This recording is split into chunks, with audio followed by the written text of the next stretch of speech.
ஆண்டவராகிய இயேசுவின் நாமத்தினாலே இந்த காலை வேளையில் கூட உங்களை அவரை வாழ்த்துகிறேன்.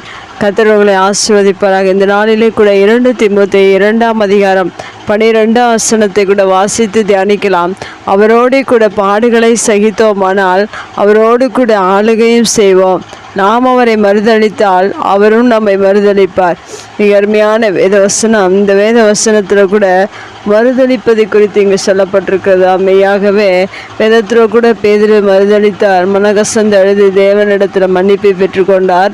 ஆனால் இந்த தீமோத்தேயு புஸ்தகத்தில் என்ன எழுதப்பட்டிருக்கிறது என்றால் அவரை மறுதலியாமல் இருக்க வேண்டும் என்று எழுதப்பட்டிருக்கிறது. அந்த வேத வசனத்தின் அடிப்படையில் இந்த கடைசி நாட்களில் அநேகர் கர்த்தரை மறுதளித்து கொண்டிருக்கிறார்கள். ஆனாலும் மறுதலியாதபடிக்கு நாம் மிகவும் கவனமுள்ளவர்களாக இருக்க வேண்டும்.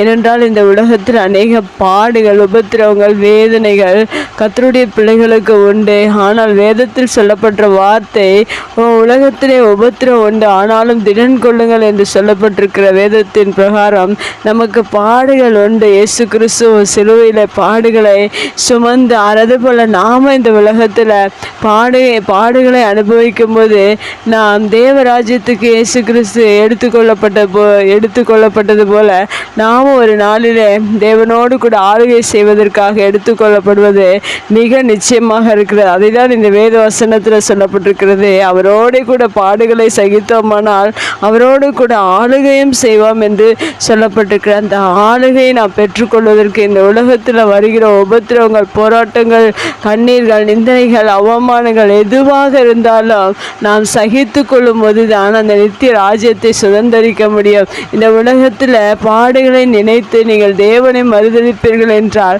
அவரும் நம்மை மறுதளிக்கிறவராக இருக்கிறார். அதனால் நாம் மிக கவனமாக ஆவிக்குரிய வாழ்க்கையில் இந்த உலகத்தில் இந்த கடைசி நாட்களில் உபத்திரத்தின் நாட்களில் நாம் ஒருமை இழந்து போகாதபடிக்கு நாம் ஒவ்வொரு நாளிலும் நாம் ஒவ்வொரு வேத வார்த்தைகள் என்ன சொல்லுகிறது என்பதை மிக கவனமாக இருந்து நாம் பாடுகளை, நம்முடைய வாழ்க்கையில் வருகிற பாடுகளை அவரோடு கூட தேவன் என்னோடு கூட இருக்கிறார் என்று விசுவாசத்தோடு கூட உங்கள் வாழ்க்கையில் வருகிற எல்லா பாடுகளை நீங்கள் சகித்து கொள்ளுங்கள்.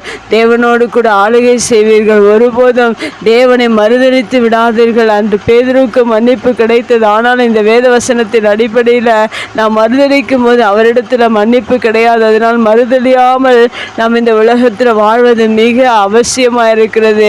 நாம் மறுதளித்தோம் என்றால் அவரும் நம்மை மறுதளிப்பார்.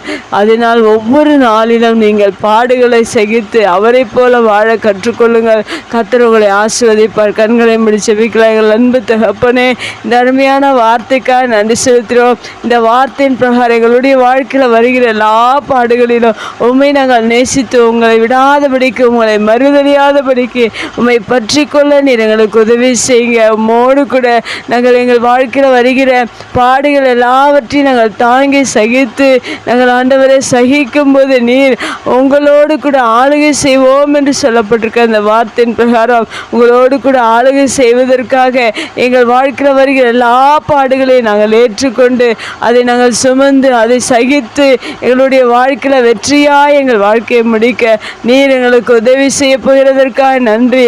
உதவி செய்து கொண்டிருக்கிறதற்காக நன்றி. இனிமேலும் நீர் உதவி செய்து ஒவ்வொரு நாளும் நம்முடைய பாதையில் நடக்க நீர் எங்களுக்கு உதவி செய்யுங்க. இயேசுவின் நாமத்தில் ஜெபம் கேளும் நல்ல பிதாவே. ஆமேன்.